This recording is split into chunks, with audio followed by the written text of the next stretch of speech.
پر بعض لوگوں پر کچھ مایوسی طاری ہو جاتی ہے، ہم اتنے عرصے سے گناہ کرتے چلے آ رہے ہیں، کیسے معافی ہوگی، کیسے ممکن ہے، کیسے چھٹکارا ملے گا؟ ایسے لوگوں کے لیے ان کے اطمینان کے لیے، ان کی دلجوئی کے لیے، ان کی تسلی کے لیے یہ آیت عظیم ترین آیات میں سے قرآن مجید کی۔ قل یا عبادی الذین اسرفوا علی انفسہم، اے نبی کہہ دیجئے، اے میرے وہ بندو جنہوں نے اپنی جانوں پر ظلم کیا ہے، ظلم اٹھایا ہے، زیادتی کی ہے۔ تم اگر گناہ کرتے رہے ہو تو اپنی جان پر ظلم کیا ہے، میرا تو کچھ نہیں بگاڑا۔ اللہ تو غنی ہے، اس کی تو سلطنت میں کوئی کمی نہیں آتی۔ ایک حدیث قدسی میں الفاظ آئے ہیں، میرے بندو اگر تم سب کے سب، اولکم و آخرکم و انسکم و جنکم، تمام انس و جن اور اولین سے لے کر آخرین تک کسی بدترین انسان جیسے فاسق و فاجر ہو جائیں، سب ابلیس بن جائیں، تب بھی میری سلطنت میں کوئی کمی نہیں ہوگی۔ اور اگر تم سب کے سب، اولین و آخرین اور انس اور جن، سب مل کر جو متقی ترین انسان ہو سکتا ہے ویسے بن جاؤ، ابو بکر صدیق بن جاؤ، تب بھی میری سلطنت میں کوئی اضافہ نہیں ہوگا۔ تو اللہ تعالیٰ کا تو کچھ بگڑتا نہیں ہے، انسان گناہ کرتا ہے تو اپنا نقصان کرتا ہے۔ قل یا عبادی الذین اسرفوا علی انفسہم، کہہ دیجئے اے نبی، اے میرے وہ بندو جنہوں نے اپنی جانوں پر ظلم کیا ہے، ستم کیا ہے، ظلم اٹھایا ہے، لا تقنطوا من رحمت اللہ۔ میں آج بعض حدیثیں اس موضوع پر آپ کو سناؤں گا، عجیب چشم کشا حدیثیں ہیں۔ میں نے چونکہ اس موضوع پر گفتگو کرنی تھی تو میں نے کچھ اس مرتبہ احادیث کا تفحص کیا، تو واقعہ یہ ہے کہ بعض احادیث پڑھ کر خود میری جو ہے میرے علم میں اضافہ ہوا، ادھر میری توجہ آج تک نہیں گئی تھی۔ لا تقنطوا من رحمت اللہ، اللہ کی رحمت سے مایوس مت ہو۔ ان اللہ یغفر الذنوب جميعا، اللہ تعالیٰ تمام کے تمام گناہ معاف کر دے۔ اللہ تعالیٰ کی قدرت ہے، اللہ کا اختیار ہے، اللہ کا فیصلہ ہے، لہذا مایوس نہ ہو، اصلاح کرو۔ احادیث تو میں بعد میں آپ کو سناؤں گا، اس سے پہلے اس کا فلسفہ سمجھ لیجئے اصل میں کیا ہے۔ دیکھیے، ایک ہے طبیعی اعمال، فزیکل، ان کا ہم دنیا میں اصول یہ دیکھتے ہیں کہ اس کے نتائج لازمی ہوتے ہیں اور ان سے چھٹکارا نہیں مل سکتا۔ آپ نے سنکھیا کھایا ہے تو مریں گے، چائے کھانے کے بعد آپ نے خودکشی کا ارادہ کیا، سنکھیا کھا لیا، اب چاہے آپ پر ندامت ہو، پشیمانی ہو، پریشانی ہو، توبہ کرے، آپ کو بچنے کا کوئی سوال نہیں، مرنا ہی مرنا۔ اتنا یہ کہ اللہ تعالیٰ جو ہے اپنی معجزانہ کسی قدرت سے اس عمل کا جو طبعی نتیجہ ہے اس کو نکلنے سے روک دے۔ آگ کی فطرت ہے کہ وہ جلاتی ہے، اللہ کے حکم کے تحت حضرت ابراہیم کو اس نے نہیں جلایا، یا نار کونی بردن وسلام علی ابراہیم۔ لیکن یہ ہمیشہ نہیں ہوتا، یہ تو ایک دفعہ ہو گیا بس۔ اللہ جب چاہے اب بھی کر سکتا ہے، لیکن یہ روز روز نہیں ہوتا۔ روز روز جو بھی فزیکل لاز ہیں وہ چل رہے ہیں، اگر وہ نہ چلے تو کوئی سائنس پاسبل ہی نہ ہو، کوئی ٹیکنالوجی ممکن ہی نہ ہو۔ یہ تو ان فزیکل کیمیکل لاز جو ہیں ان کا دوام ہے کہ جس کی وجہ سے یہ ساری سائنس اور ٹیکنالوجی اب کہاں سے کہاں پہنچ رہی ہے کہ عروج آدم خاکی سے انجم سہمے جاتے ہیں کہ یہ ٹوٹا ہوا تارا کہیں مہی کا عمل نہ بن جائے۔ تو یہ توبہ جو ہے فزیکل اعمال میں مفید نہیں ہے، چاہے آپ پر یہ احساس میں کیا کر بیٹھا، کیا میں نے کیا، کیوں میں نے کھا لیا یہ سنکھیا، وہ تو اب اثر کرے گا۔ جو اخلاقی اعمال ہیں ان کا قانون یہ نہیں ہے۔ اخلاقی اعمال کے نتائج ختم ہو جاتے ہیں توبہ کے ساتھ۔ یہ ایک بہت بڑا قانون ہے، بہت بڑا قانون۔ ایسا نہیں ہے کہ کسی گناہ سے انسان کی فطرت میں کوئی ایسی مستقل کجی واقع ہو جائے کہ جس کی اصلاح کی کوئی صورت ہی نہ ہو، یہ نہیں ہے۔ بڑے سے بڑے گناہ، بڑے سے بڑے گناہ توبہ کرو، خلوص دل سے کرو، جو اس کے اصول ہیں، جو اس کے قواعد ہیں، جو اس کے ضوابط ہیں، جو اس کی شرائط ہیں، ان کو پورا کرو۔ تو بڑے سے بڑے اعمال، برے سے برے اعمال، میں حدیثیں آج آپ کو سناؤں گا، حیران کو، کیونکہ عام طور پر یہی ہوتا ہے کہ مواعظ میں چونکہ لوگوں کو اصلاح کی ترغیب دلانی ہوتی ہے، تو وہ جو انذار کا پہلو ہے اسے زیادہ نمایاں کیا جاتا ہے۔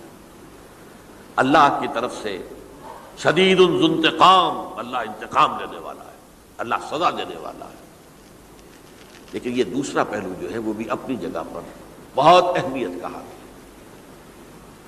کہ طبیعی اعمال کے نتائج اور عواقب اور اخلاقی اعمال کے نتائج و عواقب یہ ایک جیسے نہیں ہیں۔ اب اس معاملے میں تاریخ مذاہب عالم میں جو بہت بڑی غلطی ہوئی، تورات میں حضرت آدم اور حوا علیہ السلام سے جو غلطی اور خطا ہو گئی تھی، آپ اندازہ کیجئے کیا مقام اللہ نے عطا کیا تھا، سارے فرشتوں کو ان کے سامنے سجدہ کروا دیا تھا، اور ایک ہی حکم تو دیا تھا نا کہ اس درخت کے قریب نہ جانا، اور تو ابھی کوئی شریعت نہیں تھی، کوئی لمبے چوڑے احکام نہیں تھے، کھاؤ جہاں سے چاہو، اس ایک درخت کے پیچھے پاس نہ جانا، وَلَا تَقْرَبَا هَٰذِهِ الشَّجَرَةَ فَتَكُونَا مِنَ الظَّالِمِينَ۔ اور وہی کام کر بیٹھے حضرت آدم اور حضرت حوا علیہ السلام۔ کتنا بڑا گناہ، کتنا بڑا گناہ، کتنا بڑا گناہ۔ لیکن قرآن نے وضاحت کر دی کہ آدم نے توبہ کی، اللہ نے معاف کر دیا۔ اللہ تعالیٰ سے کلمات سیکھے، ندامت دل میں پیدا ہو گئی حضرت آدم کو، لیکن الفاظ نہیں تھے، کن الفاظ میں اللہ سے معافی مانگوں، مجھ سے خطا ہو گئی، بہت بڑی غلطی ہو گئی۔ وہ الفاظ بھی اللہ نے سکھائے، فَتَلَقَّىٰ آدَمُ مِن رَبِّهِ كَلِمَاتٍ۔ یہ ہے جس میں کہ وہ علامہ اقبال کا ایک شعر ہے ان کے نوجوانی کے دور کا، جس پر میں بھول رہا ہوں کہ داغ دہلوی تھے یا کوئی اور تھے کہ جنہوں نے علامہ سے کہا تھا، میاں اس عمر میں اور یہ شعر، اس بڑی محفل میں بات آئی تھی کہ موتی سمجھ کے شان کریمی نے چن لیے قطرے جو تھے میرے عرق انفعال کے۔ انفعال کہتے ہیں عربی میں پشیمانی، شرمندگی، اور عام طور پر جب کسی انسان پر پشیمانی اور شرمندگی طاری ہوتی ہے تو پیشانی جو ہے اس پر کچھ پسینہ سا آتا ہے۔ تو قطرے جو تھے میرے عرق انفعال کے، موتی سمجھ کے شان کریمی نے چن لیے۔ اللہ کی نگاہ میں ان کی اتنی قیمت، ان کی اتنی وقت میرے بندے نے پشیمانی اختیار کی ہے، اپنے اس غلط کام کے اوپر اسے رنج اور افسوس ہو رہا ہے، تو اللہ کی نگاہ میں اس کی یہ عظمت ہے، یہ قدرت ہے۔ تو اللہ تعالیٰ نے جب حضرت آدم کے دل میں وہ پشیمانی پیدا ہو گئی تو الفاظ نہیں تھے، کن الفاظ میں؟ ہم کہتے ہیں نا کہ مجھے سمجھ نہیں آ رہا کہ میں کس منہ سے آپ سے بات کروں، میری یہ حیثیت نہیں ہے، میں کن الفاظ میں اپنی جو ہے خطا کا اعتراف کروں۔ تو اللہ نے وہ کلمات خود سکھا دیے، فَتَلَقَّىٰ آدَمُ مِن رَبِّهِ كَلِمَاتٍ فَتَابَ عَلَيْهِ إِنَّهُ هُوَ التَّوَّابُ الرَّحِيمُ۔ یہ چیز کہیں تورات جب دوبارہ مرتب ہوئی ہے تو وہ نکل گئی، اس میں رہ گئی، باقی اس میں شامل نہیں ہوئی۔ یہ تاریخی اعتبار سے جان لیجئے، تورات جو ہے وہ آج سے 2500 بلکہ 2600 برس قبل سے دنیا سے غائب ہے۔ یہ تورات کا جو نسخہ تھا یروشلم میں 587 قبل مسیح میں، جب نبوکدنضر نے، شاید آج کل آپ دیکھ رہے ہوں، یہ عراق کی جنگ میں عراق کے جو خاص ڈویژنز ہیں عراقیوں کے، ریپبلکن گارڈز کے، ان میں سے ایک کا نام جو ہے وہ نبوکدنضر ڈویژن ہے، ایک کا حمورابی ڈویژن ہے۔ حمورابی جو ہے عراق کا بہت پرانا بادشاہ تھا، اور تاریخ انسانی میں سب سے پہلا قانون اس نے مرتب کیا تھا، حمورابی۔ یہ بہت پرانی تہذیب ہے، دنیا کی غالباً سب سے زیادہ اینشنٹ تہذیب جو ہے وہ عراق کی ہے۔ حضرت ابراہیم یہی پیدا ہوئے شہر عور میں۔ تو نبوکدنضر نے جب تباہ کیا تھا یروشلم کو، 6 لاکھ آدمیوں کو قتل کیا اور 6 لاکھ کو قیدی بنا کر لے گیا بیبیلونیا، بابل کا لفظ بھی آج کل آ رہا ہے۔ کسی زمانے میں وہ عظیم شہر تھا دنیا کا، اب وہ معمولی سا شہر رہ گیا ہے، نئے شہر بڑھ گئے۔ تو اس وقت سے اس نے جب یروشلم میں جو ہیکل سلیمانی حضرت سلیمان کی بنائی ہوئی مسجد تھی اس کو جب گرایا ہے، اس کے بعد سے وہیں پر وہ نسخہ رکھا ہوا تھا تورات کا، پھر دنیا میں وہ نسخہ اب نہیں ہے۔ یہودیوں کا کہنا ہے کہ موجود ہے، مسجد اقصی کے نیچے وہ جب اس نے گرایا تھا تو جو نیچے تہخانے تھے وہ نہیں گرے تھے، وہ محفوظ رہے تھے، اوپر ملبہ آ گیا، اور وہیں پر وہ تورات اور وہ تابوت سکینہ جس میں حضرت موسیٰ کا عصا بھی رکھا ہوا ہے اور بہت سے وہ من اور سلوہ کے بھی کچھ نمونے رکھے ہوئے ہیں، وہ تابوت سکینہ اس کا قرآن مجید میں سورہ بقرہ میں ذکر ہے، وہ بھی موجود ہے، اور جو ربائی وہاں اس وقت تھے ان کے علماء، ان کی لاشیں بھی وہاں پڑی ہوئی ہیں، وہ جب ہم کھدائی کریں گے تو دنیا میں سامنے آ جائے گی۔ لیکن بہرحال اس وقت جو مجھے کہنا تھا وہ یہ کہ چونکہ اصل تورات اس وقت گم ہو گئی، 150 سال کے بعد اسے پھر یادداشتوں سے کچھ مرتب کیا گیا تو اس میں غلطیاں پیدا ہو گئی، اب انسانی یادداشت کا معاملہ آ گیا نا۔ انہی میں سے ایک بڑی غلطی یہ ہوئی، اومیشن یہ ہوئی کہ حضرت آدم نے جو توبہ کی اور اللہ نے قبول فرما لیا، اس کا ذکر اس میں نہیں ہے۔ اس سے نتیجہ عیسائیوں نے کیا اختیار کیا کہ وہ اوریجنل سن کہتے ہیں اسے، وہ جو ابتدائی گناہ تھا عظیم جو ہمارے جد امجد آدم سے سرزد ہوا تھا، اس گناہ کا اثر جو بھی بچہ نسل آدم میں پیدا ہوتا ہے وہ لے کر آتا ہے۔ یہ زمین و آسمان کا فرق ہے۔ اسلام کے نزدیک ہر بچہ جو پیدا ہوتا ہے وہ معصوم ہے، بلکہ مسلم ہے۔ کل مولود یولد علی الفطرہ، جو بھی بچہ پیدا ہوتا ہے وہ فطرت اسلام پر پیدا ہوتا ہے۔ فَأَبَوَاهُ يُهَوِّدَانِهِ أَوْ يُمَجِّسَانِهِ أَوْ يُنَصِّرَانِهِ، یہ تو والدین ہیں اس کے جو اسے مجوسی یا عیسائی یا یہودی بنا لیتے ہیں، ورنہ وہ تو مسلمان ہوتا ہے، فطرت کی کلین سلیٹ لے کر آتا ہے۔ عیسائیت کہتی ہے ہر انسان جو پیدا ہوتا ہے بنیادی طور پر گناہگار ہے، اپنے جد امجد کے گناہ کا بوجھ لے کر آ رہا ہے۔ اب اس کا علاج انہوں نے پھر کیا تجویز کیا، یہ ہے کہ ایک غلطی پر دوسری غلطی اور دوسری پر تیسری غلطی، خشت اول چون حد معمار کج تاثریہ بھی رود دیوار کج۔ اب اللہ نے جب دیکھا اب تو ہر بندہ جو ہے آدم کی اولاد کا بنیادی طور پر پیدائشی طور پر گناہ گار ہے، تو اب کیا کیا جائے؟ تو اللہ نے اپنا اکلوتا بیٹا، صلبی بیٹا مسیح یسوع اسے زمین پر بھیجا۔ یہ الفاظ میرے ہیں کہ اسے قربانی کا بکرا بنا کر اور ان سب کی طرف سے قبول کر لیا، گناہ گاروں کی طرف سے، کہ ان کے گناہ کا کفارہ ہو جائے گا جو عیسیٰ کو مانے۔ یہ عقیدہ ہے عیسائیت۔ جڑ کیا ہے کہ گناہ ہو گیا تو گناہ کا اثر تو رہے گا۔ قرآن یہ کہتا نہیں، اللہ دھو دیتا ہے، تمہاری سیرت و کردار کے اوپر بھی جو داغ ہیں دھل جائیں گے، اور تمہارے نامہ اعمال میں جو دھبے ہیں وہ بھی دھل جائیں گے۔ توبہ کرو، توبوا الی اللہ توبۃ نصوحا، کرو وہ توبہ کے جو بالکل خلوص دل کے ساتھ ہو۔ اب میں ذرا آپ کو کچھ احادیث سنانا چاہتا ہوں۔ ایک طرح کا یہ تبشیر کا پہلو ہے آج ہماری گفتگو میں کہ جو نمایاں ہوگا۔ یہ بعض احادیث تو چھوٹی چھوٹی ہیں اور یہ بہت مرتبہ میری گفتگو میں آ چکی ہیں، صرف اس وقت حوالہ دے کر گزر جاؤں گا۔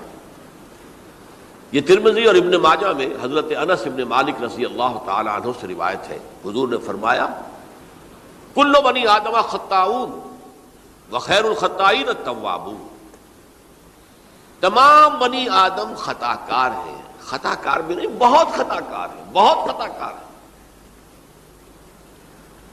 لیکن ان خطا کاروں میں بہتر لوگ وہ ہیں کہ جو خوب توبہ کرتے ہیں۔ غلطی ہو گئی توبہ کر لو۔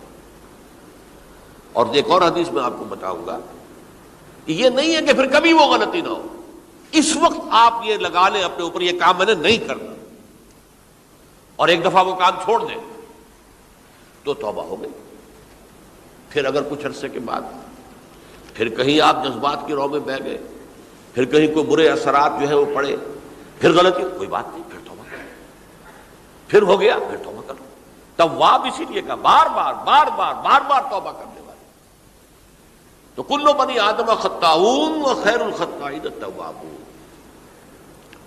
دوسری حدیث یہ بھی ابن ماجہ اور بہقی میں ہے حضرت عبداللہ ابن مسعود رضی اللہ تعالی عنہ، التائب من الذنب کمن لا ذنب لہ،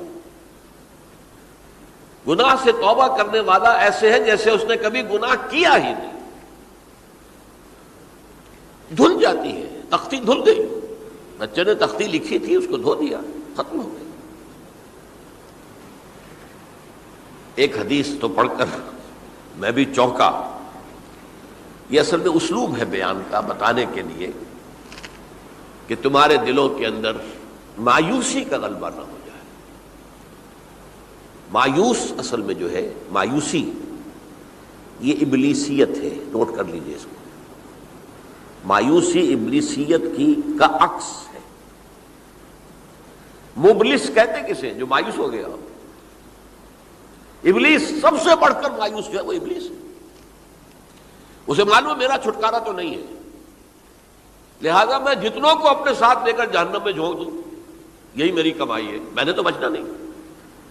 تو ابلیس کہتی ہے اس کو جو انتہائی مایوس، مبلس، جو رحمت خدا بندی سے مایوس ہو چکا۔ اب اس کو دور کرنے کے لیے حدیث سنیے، اور یہ حدیث مسلم شریف کی ہے، صحیحین کے اندر، حضرت ابو ہریرہ سے۔ حضور فرماتے ہیں والذی نفسی بیدہ،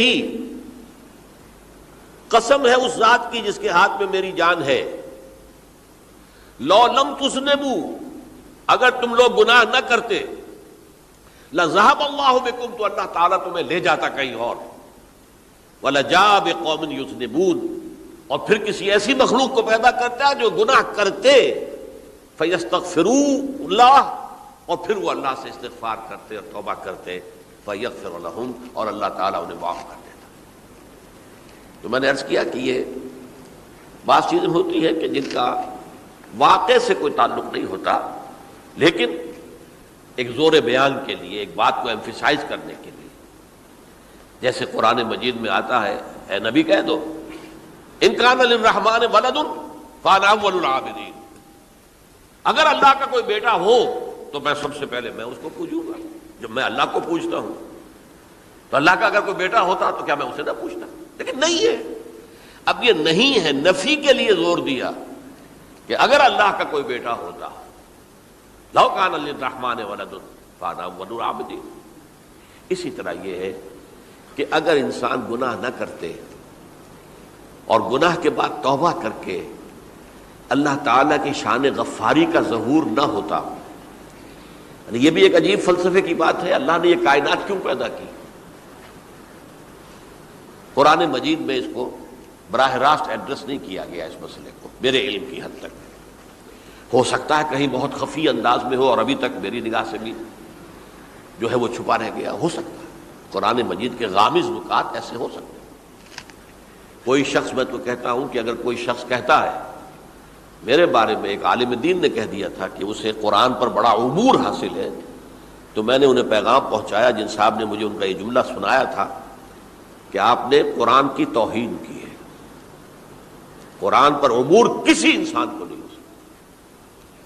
عبور کا مفہوم کیا ہے؟ دریا کے دو کنارے ہیں، آپ اس کنارے سے اس کنارے چلے گئے تو آپ نے عبور کیا دریا۔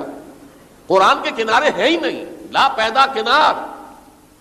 لہذا یہ کہہ دینا کسی کے بارے میں کہ قرآن مجید، اب انہوں نے تو ایک طرح سے میری تعریف کی تھی، میرے ایک ساتھی سے جملہ کہا تھا، ان کے وہ عزیز تھے، تو گویا کہ وہ جو میری تنظیم میں تھے ان کو خوش کرنے کے لیے کہہ دیا ہو، یا جو بھی ہو، ان کے دلی جذبات ہو سکتا ہے کہ میں نے کہا انہیں یہ میرا پیغام پہنچا دیجیے، آپ نے قرآن کی توہین کی ہے۔ قرآن پر عبور کسے ہو سکتا ہے؟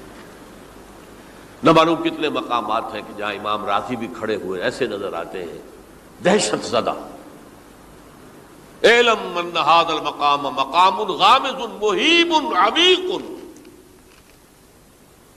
ہوشیار کے رہ بردب تیغست قدم رہا، ہوشیار ہو جاؤ، یہ بڑا خطرناک مقام ہے، بہت مشکل مقام ہے، اس کے تہ تک پہنچنا کسی کے لیے ممکن نہیں ہے۔ سورہ حدید کی آیت هو الاول والآخر والظاہر والباطن پر یہ الفاظ ہیں جو امام راضی نے لکھے۔ تو اس لیے میں آپ سے عرض کر رہا ہوں کہ یہ کہنے کا انداز ہے، والذی نفسی بیدہ لو لم تذنبوا، اس ہستی کی قسم جس کے ہاتھ میں میری جان ہے، اگر تم گناہ نہ کرتے، تو میں عرض کر رہا تھا تو اللہ کی شان غفاری کیسے ظاہر ہوتی؟ اللہ نے کائنات کیوں پیدا کی؟ کنت کنز مخفیا فاحببت ان اعرف فخلقت الخلق۔ محدثین کرام اگرچہ اس حدیث کی سند کو پختہ نہیں مانتے، لیکن اکثر مفسرین نے اس کو تسلیم کیا ہے۔ علامہ آلوسی نے تسلیم کیا